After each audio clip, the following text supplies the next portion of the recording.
Welcome to the Wealthy Artist Podcast. And I'm your host, Sarah Clanton. And I'm Wilson Harwood, and we're talking about how to develop your wealth, enjoy financial freedom, enjoy artistic freedom, and live the life you've always imagined. Welcome to the Wealthy Artist Podcast. Hey, we are here, we are live. Just the two of us today. Just the two of us. But we are also on YouTube. Yes, hey YouTube, what's up? What's crack-a-lackin'? We're working on getting our YouTube channel up and running for 2021 so you can see us. Yes. While we're talking. And this is our new setup. We're live here in my studio, Elevated Music, here in Nashville. And as you can see, we've got the nice studio room. And yeah, today we're going to be talking about our favorite books that will double your income in 2021. We can't guarantee that, but it's helped us a lot. Yeah, we decided we would share with you all our top favorite 10 books that we've read in 2020 that have really made a huge difference in our lives and our ability to generate income, from just getting your head in the right place to actual, here's what you can do, to actually manage money. There's just a whole bunch of awesome stuff that we want to share with you all. And in every episode, we really probably mention at least one book. And for those of you who don't know, we realized today in our little pre-production meeting that we both realized. Yeah, we're like, light bulb moment. You know, this podcast really started from us getting together and having conversations about like what we were reading to help ourselves. And so it kind of became our own little book club that we turned into a podcast. And so we figured, why not wrap up the end of the year here with some suggestions for some great reading for your holiday wish list to help you ring in the new year and just really kick it off with a bang and kick ass. Yeah, so we're hoping that this podcast is timely. It's coming out a couple of weeks before Christmas, before you're home for the holidays, or if you have some downtime not around your family. We're hoping that these books might be a great read. Maybe there's something you can throw on your holiday wish list, and get some knowledge. Because we both agree, too, that it's really silly when you don't invest in education. Yeah. And investing in books is one of the simplest and easiest ways to grow your noggin. Yeah. And expand your mind, which will then expand your wallet. So, and if you think about it in any industry, I like to use doctors as an example. You go to school, you get this degree, you probably have some student loans, maybe not. And then even though you are practicing medicine, there are still continuing education classes that you need to take to keep certified, to learn new things, to expand your business. I mean, I don't know of any professional that doesn't do something to invest in themselves, whether it's buy a $5-10 book or hire a $10,000 consultant. I think that investing in yourself, even a little step at a time, like a book, makes a huge difference. And the way that I think about things today versus a year ago, I feel like is really changed. A personal example for me is my business coach. I hired a business coach this year, and this time last year, I would have never thought that I'd be able to afford it. I just really had to tell myself, you're going to figure it out. And I didn't believe it at first, but here I am. I've paid for a full year of business coaching that has changed just everything. And I'm able to do so much with this support, and not just her alone, but with these books and with the support of so many others, and, getting to process stuff in this podcast. That is so awesome to hear, Sarah. And I, being, her podcast co-host, I have seen it firsthand that Sarah is a changed woman. And I think I'm a changed man too, Absolutely. Just in terms of all the growth that we've experienced. So today, where do we want to start? What's number one on our list? All right. Well, number one is one of your favorites, Wilson. It is The Go-Giver by John David Mann. Tell us about The Go-Giver. Yeah. So The Go-Giver, it's actually by two guys, Bob Berg and John David Mann. And the only reason I'm saying that is it's got an interesting backstory. They wanted to write a parable, which like a parable is like a short story that has like a moral or sort of some sort of point to it, but it's told through a story. It's a terrible way of describing a parable, but you get the idea. So basically, it's a short read. You could probably finish it in a couple hours if you needed to, but it is packed full of amazing information about essentially that you should give more than you receive in your business. So as artists, we already give a lot. I think as artists, we kind of are go-givers. We're like, we don't want to hear that. No, but it's so true. Like a lot of times we're like, how can I get more fans? How can I do this? And the idea really behind this book is that all great businesses are created on the idea of like giving more value to their customers than you are trying to receive. And the parable starts out with this guy that's working at some firm. It's like a marketing firm or something. And he's trying to land the big deal. And he's like the typical go-getter. And everybody I get it now. I get it. All the people in the office are like, you're such a go-getter. And then the whole story is like, but you don't want to be a go-getter. You want to be a go-giver. Oh, I love that. Yeah, it's really a wonderful thing. And it's such a simple concept, but I think a lot of people forget it, you know? Oh, yeah. You know, and the biggest thing, too, that I think this will help a lot of you guys out who are listening to this is you also have to be a receiver. Because for every time someone gives, there must be someone equally receiving. And we also forget that, which is a powerful thing. It's hard to receive sometimes. Yeah, imagine, you know, we had Kristen Ford on the podcast last week. Was it last week or a couple weeks ago? I can't remember. And she was like, I'm just trying to allow people to like pay me $20 for a CD and not give them change. And that is a perfect example of being a good go-giver, because you not only give, but you also must receive for the universe to work out perfectly. And when you don't receive, you block. Absolutely. Oh my gosh. Even universal energy. Someone coming up to you after a show and you've just given your heart and you've just, you know, laid it all out there on the stage, and someone comes up to you, and this is something I struggled with early on as a classical musician. Someone coming up to you after the show and being like, oh my God, that was amazing. Thank you for that. And instead of me being like, no, I messed up, and like, oh, thanks, but I thought I could have done better, I just learned to say thank you. Yeah. And learn to receive the compliment. I mean, that sounds really simple and small, but like it was really hard for me. And I think that we forget sometimes, like, it's hard to receive, but we need to be open to it, because we are giving a lot just by virtue of what we do. Yeah, totally. And so although we may be great go-givers already, I think we can always be better go-receivers. Yeah, go receive. I love it. That's go receive. But what's the next book, Sarah? You should tell I feel like that's that. a good segue into one of our mutual favorites, The Art of Asking by Amanda Palmer. Yeah, this is a great one. Oh my God, it's one of the few books I've read multiple times. I don't usually like reread complete books. I've definitely read that. It's one of the ones I buy and give away the most, along with a book called Ishmael. Totally not on this list for this purpose, but it's like one of my favorite books of all time. It's by Daniel Quinn. But The Art of Asking by Amanda Palmer, super great. It touches on receiving and giving, but like asking, like how hard it is for us to ask. And it's just so beautiful. It goes through her story. There's a TED Talk actually too that you can find on the interwebs if you're not a big reader. There's like a 15 minute TED Talk where she kind of talks about her book. And she was a statue in Central Park, I believe. In Boston. In Boston, yes. Wherever that square is, Harvard Square. Yeah, and she learned how to be really still for a really long time, and she would give flowers to people who put money in her tip jar, and she talks so much about how she learned from this experience, and just an incredible human. I think what she's been able to do and the exchange of energy that she is able to have with her fans has built her this amazing community that just gives and receives so much. Like, she made something that stood out to me in the book was talking about like the early days of Twitter, and I think it was her label before she got out was like, no, there's no point in using that. You don't need to use any of those social medias. But she was like, oh, I could reach out and be like, hey, we need a crate to stand on tonight for this show, and someone would bring a crate or somewhere to stay, or like just all these things. Not being afraid to ask your fans to help you, it actually created this like really cool connection. So go out and read The Art of Asking. That is an incredible book. And for artists especially, I think when I read that book, I was like, man, she has a superpower with cutting through all the BS and being like, music is about the artist and the fan relationship, and everything else is kind of like irrelevant unless that is there. Right. And I just like, you know, if we could all be 1/20th of what Amanda Palmer is with her fans, our bank accounts would thank us. You know, it's like that's the and also your soul. You know, like we don't want to only be about money on this podcast, but like, well, money's an energy exchange, right? It is. Yeah, it's all the same thing. That's right. Like that's what we try to talk about all the time. So, anyways, great read. Definitely recommend it. Next one I have on the list here is one of your faves, something I have not read: Secrets of the Millionaire Mind by Bob Burg.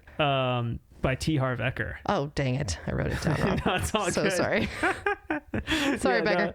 No, it's all good. Secrets of the Millionaire Mind by T. Harv Eker. This book, when I first read it, I was like, oh, this is kind of like salesy and like feels a little gross in a way. But the more I reread it and kind of come back to it every once in a while, I listen to it on an audiobook, so I'll come back and re-listen to it. The mindset that he teaches you is so crucial.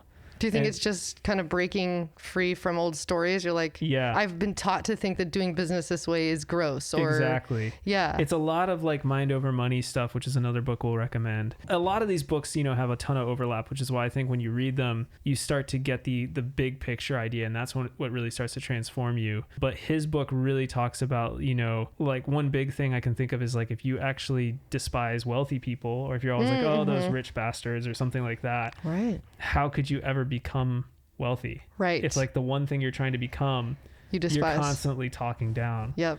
And he's really into the whole universe energy type thing too. He's woo-woo? He's pretty woo-woo.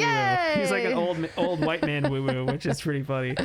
But yeah, I would totally recommend Secrets of the Millionaire Mind. I think it's a great read. Like I said, he's kind of selling his like Millionaire Mind workshops through the book. You said you love that. You didn't mind. It didn't bother me. Yeah. And I've never gone to his workshop. I don't really feel like I'm going to, but I totally applaud him for, walking the talk. Well, made the top 10 list. It made the top 10 list. Here, yeah. So what's the next one we got, Sarah? Awesome. Well, you brought up Mind Over Money. So let's talk about that one. We've talked about this a lot on the podcast this year since we launched. And for me, I always think it's just a great test in like how much you want it, because I think it is a more expensive book, like compared to other things you can buy used. It's like $45. Really? It was for me when I was searching Crazy. for it. I was like, how am I this much? But I was like, all right, awesome. This is a test. Like, how bad do I want to have Mind Over Money? And I'm gonna let $45 keep me from, or however much it was keeping me from doing this. So yeah, it was totally well spent. And that one, what I appreciate the most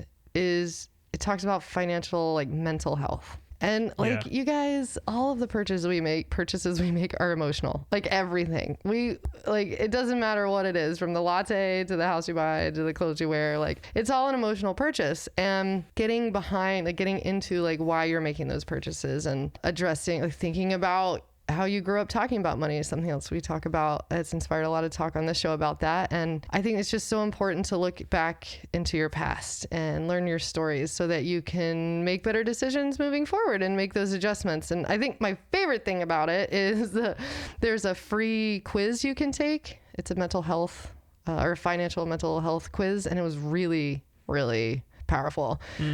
Because once you, like anything, it may not be comfortable to figure out where your weaknesses are, but again, once you know about it, you can start taking steps in the right direction. And Mind Over Money was probably like one of the biggest books that changed me too my mindset over this past year. It kind of opens you up to things that you didn't notice, and once you've read it, like I just went home for Thanksgiving and I was like more aware, like that part of me was like, oh, I'm aware of like noticing my past, and being around my parents, I started noticing other things about money that explain a lot of like who I am that I didn't realize. I wasn't aware of it until just now. I'm 33 years old, like going home for, the holidays. But anyways, like the other thing that book is really good for is it's a very interactive book. So I highly recommend you take time with it. Exercises. And it's got exercises, do the exercises. Like that's part of the process. Absolutely. Really cool. Another one that's like that's next on our list is You Are a Badass at Making Money. One of our probably also most mentioned books of the year. And it has a lot of other great exercises too. And this one, Mind Over Money is definitely, maybe dense is the right word, or it's just maybe heavier. It's more. You Are a Badass at Making Money is just super conversational. You feel like you're talking to one of your like best gal pals who's like has this awesome dirty potty mouth, and you're like, I love it, you're so real. She is. And there's all kinds of great affirmations, there's all kinds of exercises that really talk about what is your relationship with money. I think my favorite one that I've brought up before is writing a love letter to money, and it's really revealing, like, what is your relationship with money? How would you write to it if it was personified? So highly recommend that. She has You Are a Badass. There's other You Are Badass books, but You Are a Badass at Making Money is a little bit more focused on your financial badassery. Yeah. Highly recommend. I would almost recommend that book the most out of the three we talked about, the Millionaire Mindset and the Mind Over Money. Because, great place to start too. Because if you hate these self-help books, and if you hate the sort of talking down to you mentality, Jen Sincero is just so personable. And I think that that's really awesome. And we'd love to have you on the show, Jen. Yeah. Jen! If you're out there listening. Definitely top. Yeah.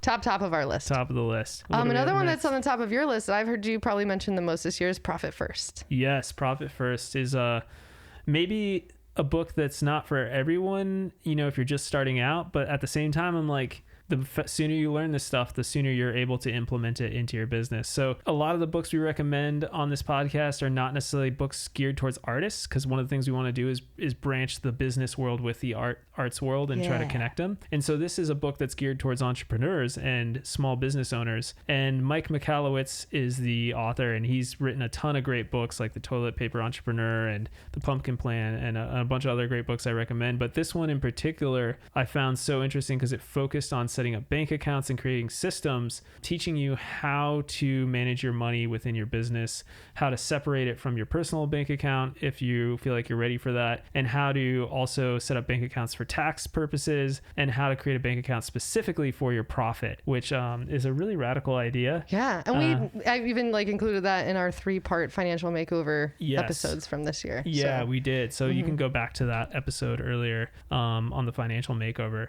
But yeah, so Profit First by Mike Michalowicz. You can check it out at motorbikemike.com, I think. I love that. Yeah, because his last name is challenging. Like, I want to meet this guy with that name, you know? Like, Mike Michalowicz, if you want to get on the podcast, come on down. We would love all of these authors to join us. It's so great. Yeah. Next one that we have on the list is totally, I guess I didn't maybe even expect this one to stick with me so much. Secrets of the Six-Figure Woman. I said that wrong. Book. Secrets of the Six-Figure Woman by Barbara Stanny. Super great. Wilson loved it too. I read it. Yeah, Men can read it as well. It's so great. Just very empowering. And again, I think something that's across the board, at least for me, from my favorite ones, is yes, I love action steps and like checklists, and I'm pretty detail oriented and organized and getting stuff done. But like, man, my mental state is like the biggest hurdle for me. And so in my favorite books like this one, it's just so much mindset. Like, how can I even go and take those steps to like keeping my budget if all I do is cry when I get there, you know? Totally. For me, that one's really great. And actually one of the biggest things I've taken away is like just telling myself I'm a six-figure woman. Mm-hmm. You know, just getting in the mindset of telling yourself that, and then you start to believe it. And highly recommend it. Yeah. And it's just really cool too to hear the perspective from a woman's side of trying to grow your business. And well, actually a lot of them aren't even in business. They're actually just women who have like just kicked ass in growing through corporate America too. Right. Yeah. So it's kind of a cool, cool perspective to learn about as well. Yeah. And then making it work for them and all creating a life around, I feel like this has been a big theme throughout a lot of the stuff that is out there right now with financial health, is just really picturing the life you want. Like, what does it look like your ideal day when you're not thinking about money. Money is not even an issue. It's taken care of. Like, what does it look like in the morning when you wake up? Mm-hmm. What do you want that day to be like? What's your perfect ideal day if everything was just hunky-dory with money and you weren't working for some day you hope to come and you were in that day? Yeah. And I think that's been really powerful. Man, it was actually really hard to choose like my contribution for this top 10, because there's so many books that were like not about financial health that I've read this year that have really helped me with my financial growth. We should use them too. Yeah, well, you can look at all of them at sarahclanton.com/read. I keep my reading list active and updated for folks because I like books. She reads a lot. I like books. What's next on our list, Sarah? This is one that we are going to do an episode about entirely. We're going to do it in the new year. In fact, we're going to be starting something new in the new year. We are going to be doing book club episodes where we're going to let you guys know what book we're going to be reading, and you can read it with us and then join us for the podcast when we talk about it and we book club it up. Since that's how it all started, we wanted to pay tribute to that. So we will let you know. Actually, maybe this should be the first one. We're announcing it right now. Our first book club book is going to be Essentialism. Yeah, cool. By Greg McKeown. I said McKeown, but I don't think anyone knows what that means, so it's McKeown. Yeah, this is something we need to do better. We got to learn how to pronounce everybody's names. Yeah, Essentialism. So if you guys want to be prepared for the book club episode, grab a copy of Essentialism by Greg McKeown, and you'll be ready for when it comes out. And all of these books will be in the episode resource guide in the description for this episode. So check it out, link it up, and we listen to, there's all places you can. Where were you talking about? You could rent books online. Libby, yeah. Libby is awesome. Libbi. I use Libby, and I use what's the one through Amazon? Audible. That's the one. Yeah, Audible. I see. Sorry, I'm thinking about like reading. You love to listen. I'm not as big of a listener to books, but and it's I've been loving my Kindle too. But and you can buy used books on Amazon, local bookstores. Highly recommend too. But I've been really enjoying buying used, at least if I'm going to be buying anything on Amazon. At least it's a used book, but. Essentialism. Get it. Yeah, get it. Book club up. Just like a quick overview of what essentialism is essentially Nice. Basically, this book, I think, changed my life more than any of these other books. And it's because I am guilty, as I'm sure many of you are, of trying to do way too many things at once. I grew up reading another book that was all about music, and it was kind of saying like, oh, we need to have our hand in a lot of different pots, and that's how musicians make money. And I think he was right to a certain degree, but I think he also ingrained in me something that was really negative, which is I always was trying a million different things. And as I've grown older, I'm starting to realize that projects take a long time. Yeah. You know, like building the studio took me a year, but it taught me so much about staying focused and persistent on one thing until it's finished. Right. And I do truly different think kind of feeling, that reward. Yeah, it's incredible. And I think that, you know, for all of us that are flighty or, you know, see something and we're like, oh, we just got to go after that now, and see something else. Oh, that'll help. We're make idea me machines, you know? Yeah, exactly. It's a good thing. So it's hard. Our superpowers can also be our undoing. Our kryptonite. So go read Essentialism. Great book. Can't recommend it enough. Yeah, and then we'll book club it up here in January. Awesome. We've got 2 more on our list. One that I actually borrowed from Wilson before we started the podcast. It is How to Make It in the New Music Business by Ari Hurstan. He's really fun to follow on Instagram and all that too. This book is giant, and I think it's a great encyclopedia. Now, I'm like a total crazy person and just like read it top to bottom really quick. Me too. I really like having it around, like for reference. It's a really great, I think it's very, very useful, chocked full of so many details about how to collect your royalties. It touches on a lot of things in the music business. Highly recommend it. It was motivating. It kind of made me see where I needed to focus, I think, in my business, and also made me aware of like what I knew, what I didn't know, and actually was, when I was reading that book, I got really stoked, and I think that's when the idea was born for me to start doing workshops. And reading that book, I was like, oh my God, like this is so cool. I love how he's helping artists. I would love to help artists too. And so I think I remember reading that book and being like, oh my God, I want to do a workshop on this one part of this book because this book is huge. And it was very inspiring. So highly recommend every musician kind of keeps that on their shelf. You got excited about one of the drier sections of that book. Now that Which one did I get excited about? We got excited about all the like royalties and distributions and like how to like metadata. I remember that chapter in that book now, and I'm like, that makes sense. That would, because my song registration workshop, because I was in the middle of what I was experiencing in my life, you know, trying to get out of these deals I was in and clean up my business and start over as a totally independent artist again. That is so funny. It is funny what gets us excited. So it is interesting. We'd love to know which of these books that you all have read or have not read, or when you read them, let us know how you like them. We'd like to know how they are serving you in your life and all that fun stuff. Or any other book recommendations that you have, please let us know, because, you know, we like reading. We do. Well, we have one more on the list before we wrap it up for today, and that is The E-Myth Revisited. Oh, yeah. That's one of our mutual favorites. I think I read that because you suggested it, actually. Yeah, and I heard it on another podcast, and this book is another business book. It's meant for small business owners. They don't talk about music at all. But when stands for entrepreneur. It stands for entrepreneur, yeah. I also think the title's a little weird, but, you know, it still is... Out of all the books I could recommend, I would still say it's at the top 1 or 2 or 3. Yeah, definitely. That's another one that we read before we started the podcast. Yeah, definitely that was like fundamental to... We were really excited to tell people about that one. Yeah, and he really just breaks down some of the fundamental elements of why small businesses can succeed, but also a lot of the elements of why most small businesses fail. And looking at it through the lens of a musician and a small business owner as an artist is fascinating, because you can pull things from the business world that are not commonly done in the artist world. And I think that it's like almost like a secret weapon to look at, like best practices for owning. It's another parable story. Yeah. It's like of a woman who's owning a pie shop, and he comes in and he's like the consultant, and he's like, let me redo your business. And that's how the whole book kind of reads, is this story of like how great analogy. I really like that. Your business. Yeah. And so like as an artist, we can look at our businesses and say like, if I'm running not a pie shop, but I still have customers, which are fans, and I still have merchandise, which are CDs and merch and things like that, which are not pies. Those are my pies and cupcakes. So you can really start to relate the business side of it. And I just think it's just a fascinating read. Totally. Yeah. I love it. Well, these are our top 10 books for you to double your income in 2021. We want you all to kick all the ass. Even though things are crazy in the world right now, we truly are here for you. We believe that you can pivot and make the most of this situation. We can do this together. Yeah, you can do it. Whee! It's awesome. Speaking of doing things together, we have a new Patreon page where you can go and become a member of our Patreon family, and all of your contributions, your monthly subscriptions help us make this whole show possible, and we'll be able to grow and have more guests. And so thank you so much for checking it out. Thank you for listening, for liking, subscribing, giving us 5 stars. You can write a review if you dig it. And we do have an Instagram page at The Wealthy Artist Podcast. Episodes are new every Monday. And if you're listening on your favorite podcasting service, please go to iTunes and check and give us a 5-star review if you like it. Those are hugely helpful for growing the podcast, and we really appreciate that.